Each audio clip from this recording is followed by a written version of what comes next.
Stay connected with Pop Topics.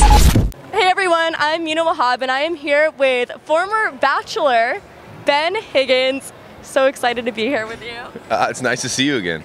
Yeah, we did have an interview way back when, one of my first interviews ever. But yeah, you're here at Politicon, and you know, a lot of people have opinions when it comes to mixing celebrity with influence and getting involved with politics. A lot of people believe celebrity should stay out of politics.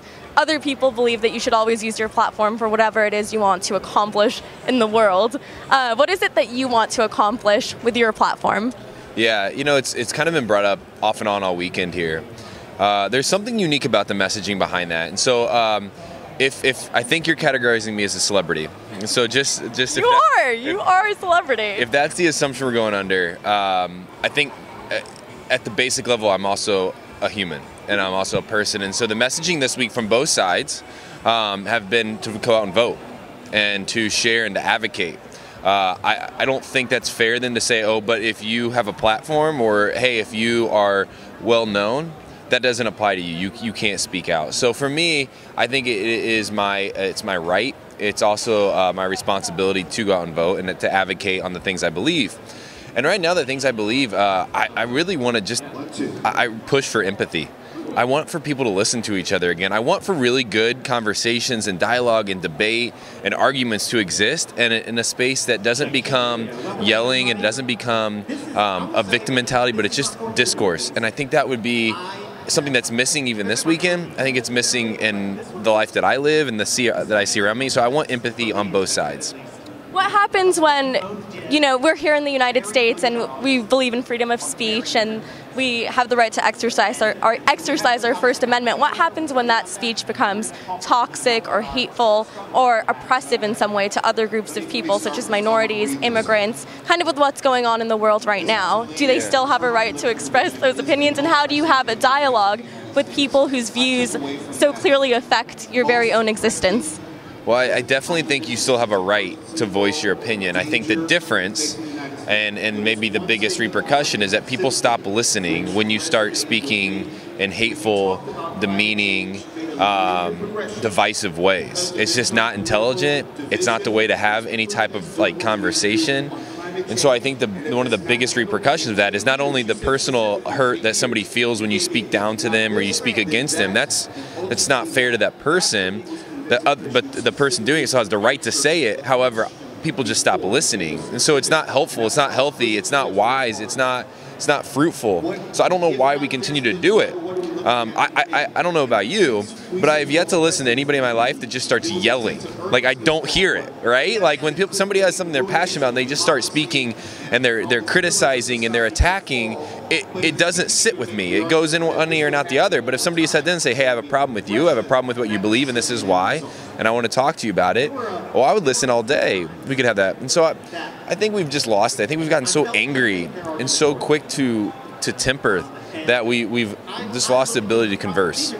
I 100% agree, and I think that sometimes it's even more effective to whisper or lower your voice. So in a lot of movies, even when someone's more threatening or when they command more powers, when they soften their voice, not when they yell. But I do want to also speak about the things that you're doing in the world right now and how you're using your platform. Right now, you're wearing a shirt that says "Be Generous" because of generous coffee. Can you talk to me a little bit about what your company is aiming to accomplish? I would absolutely love to. So in January 2017, we saw a problem. Well, I've been a part of an organization called Humanity and Hope United for the last 8 years. And Humanity and Hope United was created with the idea that we could partner with communities around the world by not ever going in and being the hero, not going in and showing privilege, but by partnering with these people and saying, what do you dream, what do you want, what do you need, and how can we help? And then hopefully, if we could organize those thoughts on both sides, then we could put in strategic plans to build a sustainable community that they would be able to feel that they would want to live in.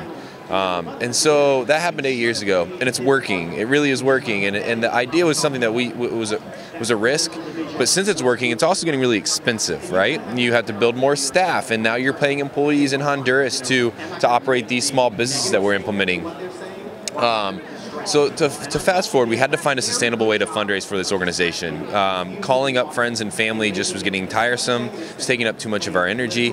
It was taking us away from the mission and the vision of what we were trying to do on the ground. And so Generous International was created with the idea that we could sell products, mostly coffee, and then donate a large portion of that to the organizations that are actually doing the work on the ground. So we donate 15% of our revenue this year to organizations that are doing community development projects.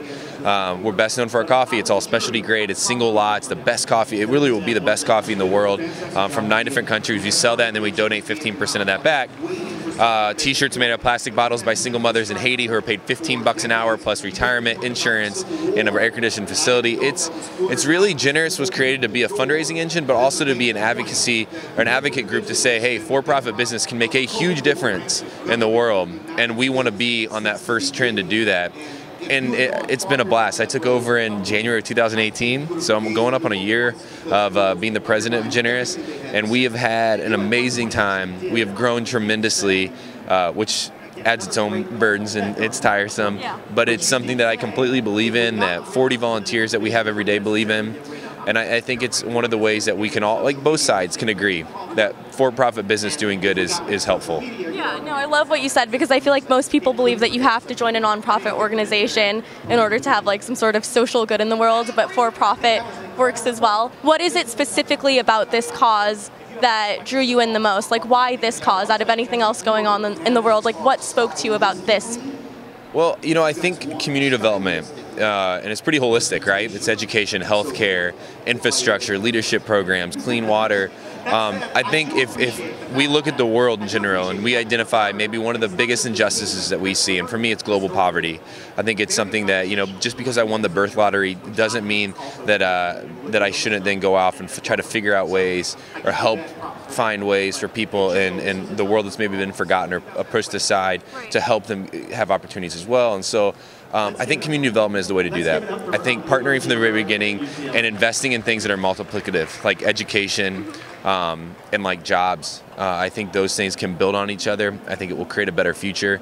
And once you create a better future, then I think the opportunities are endless. And that's why this cause really captured me, because I think it can completely change lives in the most empowering ways. I love that so much. And on a final note, if there's one thing about this country, I mean, other than having dialogue, if there's one thing about this country, the United States, that we can change as a whole, what's like one part of our government, one part of our society that you would like to see transform? Oh man, that's such a good question. I think if I look around, I hope that in this country, I think we're getting to a place, and I think this is a very umbrella statement, and so I think we're forgetting how to know people. I get the sense that we no longer know each other, that we're kind of running through the motions and we're connecting at very basic levels but never digging into life anymore, and we're never, and outside of maybe a few people in our life, we're never looking somebody in the eyes and saying, tell me your story, who are you and how can I get behind you? We're forgetting the ability to hear stories and to relate with those stories, and I want that back. I think one of the most beautiful things about the United States is that it was created to be a melting pot of people from all over the world, from all different places, from all different backgrounds, coming together to share life together and see what that looked like. It's beautiful if you think about it. But I get the sense that right now we're not listening anymore, and we're just fighting. And I don't think everybody, but I would love to see the culture kind of switch to being about hearing, listening, and advocating for the really amazing stories that are out there, instead of pushing those stories aside.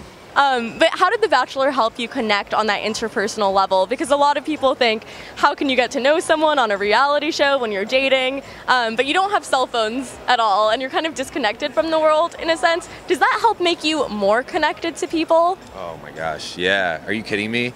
It's a great practice to take your cell phone, computer, TV away and sit in a room with 15 other people for 3 weeks. No, you go a little crazy. I don't know if it's the healthiest thing. You need a little space. But yes, it was a time in my life, really 6 months of my life, because The Bachelor and Bachelor kind of back to back, where I didn't have any interaction other than who was in front of me. And it completely changed the way I viewed people. It made me realize I was missing out on so much when I would just take a second and focus on what somebody was doing, what they were saying, and what they were trying to tell me without assuming, pushing it aside, or getting distracted on my technology. So Yeah, I think The Bachelor definitely helped with that. And the dating portion of it, you're dating so intentionally. I mean, there is no distraction. And so it really speeds up the process, and you find out that you can actually get to know somebody, have feelings for somebody a lot quicker than you ever would in the real world because those distractions are pushed away. I love you on the show, and I wish you the best of luck with everything, including your Almost Famous podcast with Ashley I, because I listened to that as well. So you're the best. Congrats. I appreciate it. Hi, my name is Ben Higgins, and you've just been buzzed. Stay connected with Pop Topics.